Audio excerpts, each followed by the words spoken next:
Hello and welcome to the 2024 Season 3 Week 5 Team Conti Sim Performance Track Guide for the NASCAR NextGen car at Pocono Raceway.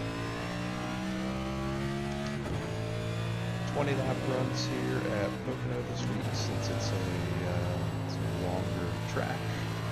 20 laps gets you stood at the same point in fuel load as 30 at normal intermediates would.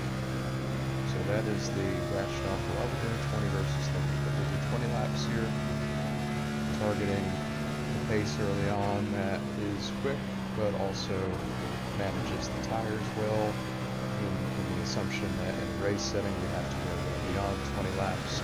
They can just about double that on a full tank of gas. And yeah, as always, I'll walk you through some of the quirks and features as you will at Pocono Raceway. There are plenty of those. I'll give you some tips and tricks to navigate this tricky triangle through fun. Heading down the front stretch here, we start off in fourth gear with shifting fifth.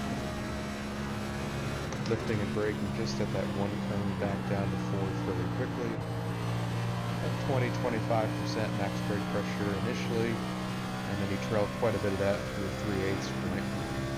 As we head down the back stretch here to turn 2, it'll be a quicker burst of brake with less trail brakes, so quick burst of brake, completely off the brake, and then back on the gas. A little loose there, that'll happen on the first lap, just to give it some time to get up off the track. Into 3, still in fourth gear, nice wide entry. Goal is not to cross under that first seam until about halfway through the corner. Should be at your lowest point after the curbing on the inside of the corner starts.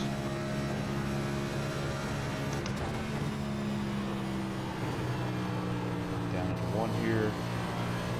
Again, just like turn 3, not trying to get down to that yellow line at any particular point.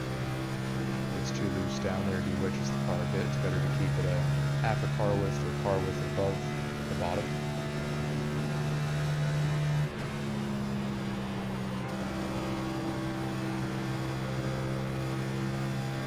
Much better to turn 2 that time. Still in fourth gear all the way down here. Lifting about 6 to 8 car lengths past the 1 cone into 3. Down the bottom past halfway. Back out to the wall and exit. Really have to keep a lot of throttle in it on exit to generate that momentum down the straightaways that you need to set up passes and hold positions well. Having to play with the throttle a lot, center off, is really going to hurt your ability to make a lot of lap time here. These straightaways are long and this car is super draggy, so the more you can commit to throttle center off, the better you're going to do in all aspects. Now, if you'll notice down the straightaways, I pull off the wall a little bit once I cross corner exit, and then I bring it back to the wall by the time I get to my lift point. I'm giving the car and the wall a space, a berth of air, so that wall arrow does not start to add additional drag onto the right rear of the car and pull me back. Is it that noticeable in race settings when you're in the draft? Absolutely not. But when you're on a Q run, it might be worth like 100th or so down every straightaway. So as you can see here, just a little bit of space. Bring it back to the wall by the lift point, and then make your corner.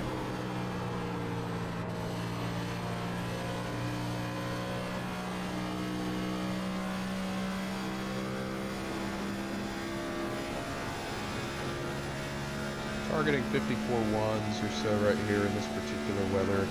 That's not exactly the optimal for this car, but again, thinking about long run pace, just really want to make sure we're not shearing off the rears on exit of 2 and 3. Make sure we're not hurting the right front, entering center in 1. As always with any track we go to, just trying to drive the car as politely as possible while still making a good lap time. You don't want to give up 5 or 6 seconds the first 20 laps in hopes you'll gain it back the last 20, because 1, you won't, and 2, there's not a whole lot of fall off this week. So if you think about that plateau point where the times sort of land and stay, you're just not going to have that opportunity in the second half of the run to make up tenths upon tenths every lap to cut into that deficit that you created by essentially oversaving the first half of the run. And with as strong as the draft is, if you were anyone but the leader, you could probably really just chill in the draft. And that draft will play you down the straightaways and make the lap time for you, which will actually help you save some tire in the corner. You would think drafting dirty air would hurt, but on these big tracks like Pocono, Michigan, even Auto Club in certain weather conditions, you can really just sit and draft and not drive the car hard at all to keep up, just get pulled around the track.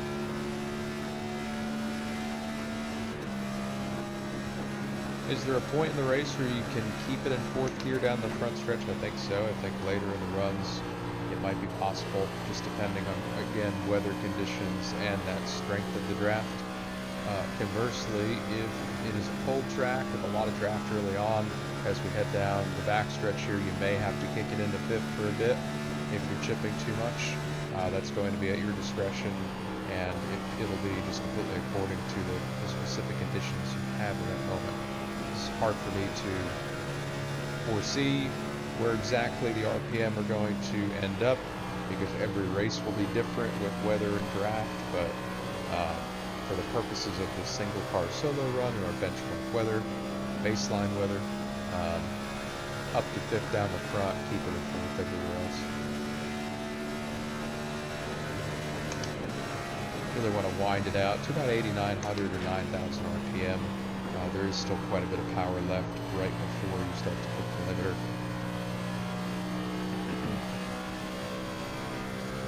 Your shift point down the straightaway, again, just like the space between you and the wall down the straights, maybe worth 100 or 2, not major, but every little bit counts when you get into those competitive splits.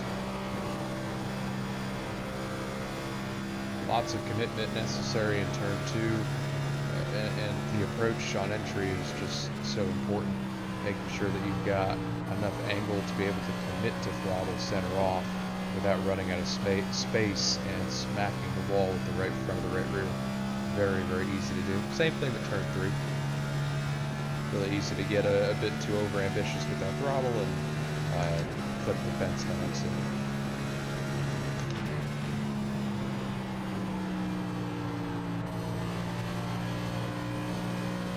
Tracking out fairly early. As I've said, that yellow line, that very bottom of one, is pretty slick. It's a little bumpier, a little less grip, maybe less banking. Not totally sure about that. But either way, you just really don't want to be down there early in the run when you're carrying a lot of throttle. Now in a race, as the runs go on in the middle and that one groove up starts to get rubbered in, the tires lose grip, that bottom might actually be advantageous at some point. But still, when you think about how strong the draft is down the straightaways, that bottom is also risky too. Say you make a move into turn 1 at the bottom of somebody, and you don't clear them by the exit. If there's a train of cars behind them, you're going to go from trying to gain 1 spot to losing 4. So you'll find that a lot of people go on the defensive here, and they'll just park the car in the middle of the train, and they won't really make moves on the bottom. If anything, they'll try to make moves up top. I'll show that here next lap. There is quite a bit of grip at the top of 1 and 3. I'll turn the tracker on to sort of show where you're gaining and losing. Probably not going to be great this early in the run, but we'll give it a shot here.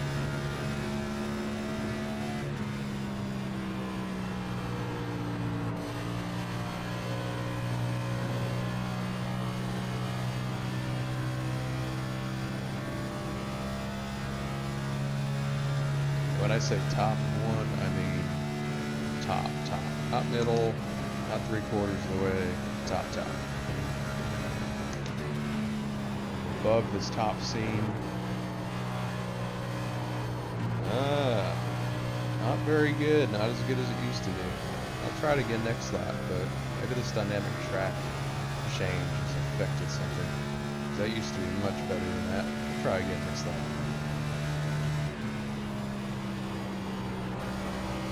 I know the top still has quite a bit of grip for 3 from my Q runs. I don't know if it's going to be a net positive in lap time, but let's see here. So we're going really wide on entry. Throttle up center. Yes, looks pretty good. So we entered about 2/10 off, straightaway about the same, 2200s off. But imagine if you're in the draft and you get that pull down the straightaway, that top is pretty OP at times. Let's try this again. There we go, I did a little better that time. Yeah, it was pretty good. I think we gave up 2/10 the lap before. Gonna gain a little bit more in that back right here. It's a little rough up there.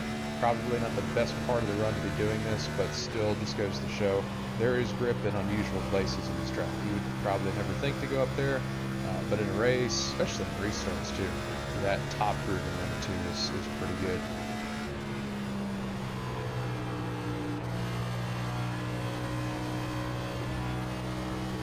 A little loose right there, just gotta watch that as you cross under the seam.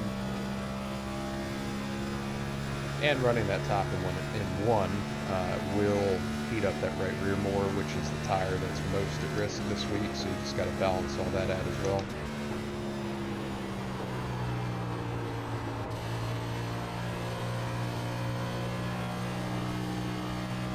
Yeah, look at that, compared to the top lap, we're going to be probably 3/4 of a tenth to a tenth down into 2, running the conventional line. A little slower, but a little nicer on the tires being down there, so gives them to get some in that respect.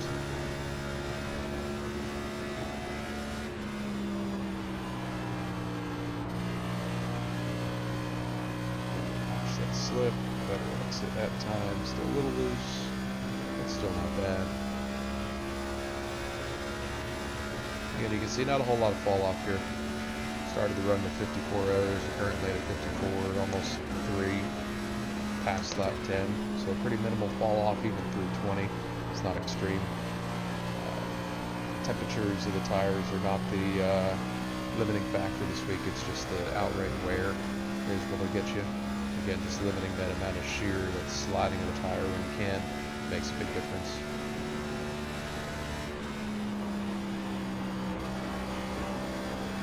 Shallower into 2 right there. You can see I gained a little bit on entry, gave it up on exit.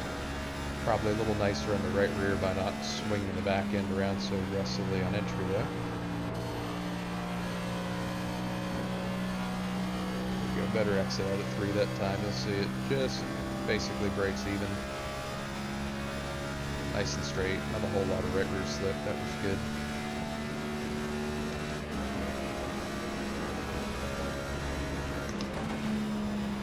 Lifting just at or past that 1 cone into turn 1.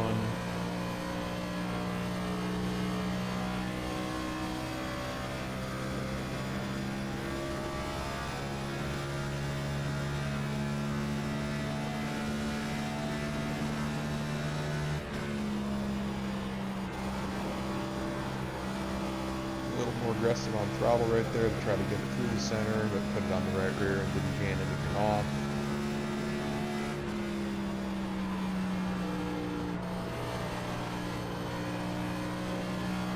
A little bit more throttle center right there, hook to the seam versus crossing under.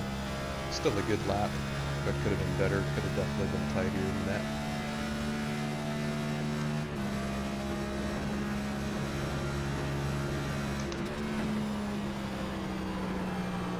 Getting a little bit lower right here, this is a bit risky, but worked out pretty well. Net positive on exit. Just a bit harder to exit off the bottom because it is more slippery, but it all worked out. A little throttle control goes a long way there. Down into 2, let's try to hook this a little better. Yep, was able to commit to throttle there in the center. Broke even again.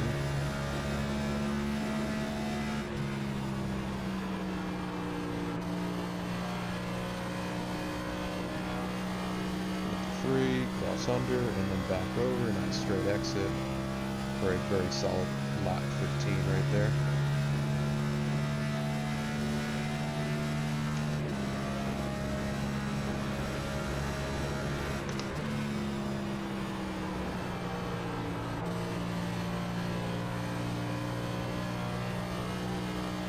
Drive up off the 1 right there. Just a little bit of natural fall off, but that's to be expected here.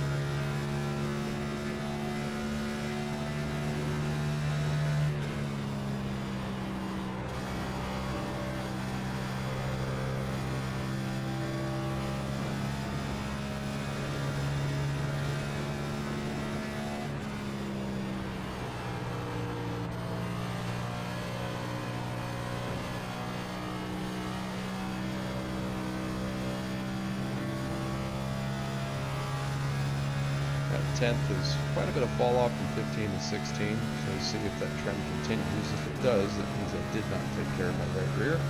But if we can start to plateau, then that means we're in good shape.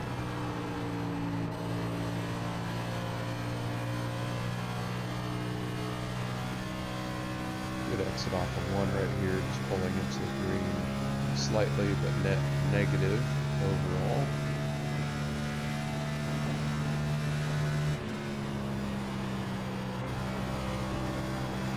Go, better turn 2.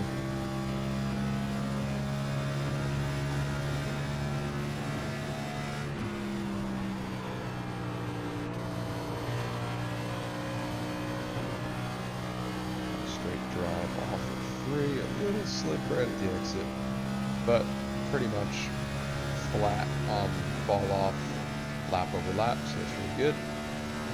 Gives me some hope for the tires. A couple laps to go here.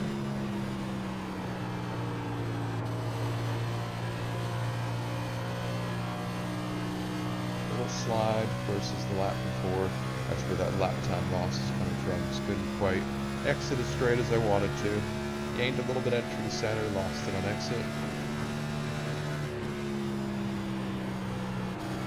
Conservative in 2 right there, just trying to get that right rear back in check. It's very easy to slip that right rear in 2 and 3. So this lap has almost become sort of a reset before we start our final 2 here. Try to get a little bit of temperature out of the right rear and go back after it for lap 19 and 20. And that's something that you need to be thinking about throughout your race runs as well. Solo car testing or in the race, if you feel like you've pushed the front end harder, or if you feel like you've pushed a couple laps harder, just back it off for a lap or 2. Try to get some temperature out of whatever tire you feel like you've overheated and see if you can come back stronger after it. Doesn't always work, but it's worth a shot.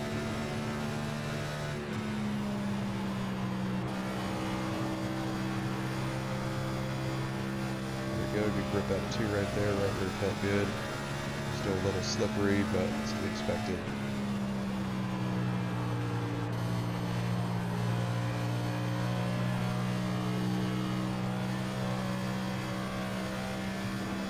Alright, let's see what we can do in lap 20 right here. I'm going to take lap 20.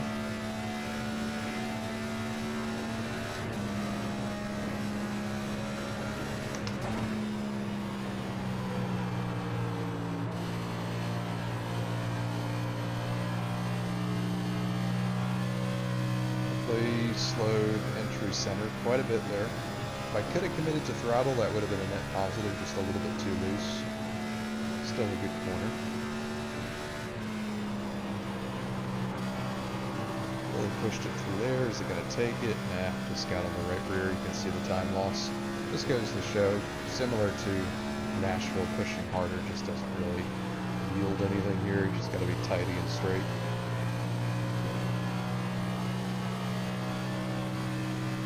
Still not a terrible lap 20. Could have been better though.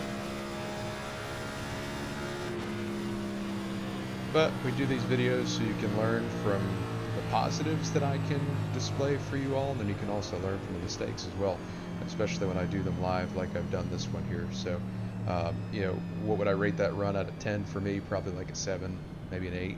Definitely did not manage the right rear effectively. I think a lot of that came from when I ran up here those couple laps and really just slipped the heck out of it. So, word to the wise, use that top sparingly. But otherwise, yeah, I mean, this track is tough to race when you're in a pack because, as I had mentioned before, it's tough to make moves. If you don't complete that pass by the straightaway, it's really easy to lose multiple spots. So track position's key, tire management's key. Typically, fuel mileage is a big thing here too because you can save a lot in the draft. So just a big management type of race, managing tires, managing pace, track position, and fuel. But fun. Definitely rewards those who are patient, who are smart, patiently aggressive, if you will, to make those moves. But still a very fun track, very different compared to anything else we go to. And it is not a road course. So for a lot of you, that did not enjoy road course week in week 4, you have a reprieve from that. And if you like Pocono, great. It goes, all the series go to Pocono. If you do not like Pocono, then well, get him at Indy Week, I guess. Anywho, that is our Week 5 track guide by Team Conti Sim Performance. Thank you all, as always, for watching and subscribing and being clients. And if you're not a client and if you're not a subscriber, we would encourage you to do one or both of those. Thanks again, and we'll see you next week at the famous Indianapolis Motor Speedway. Take care.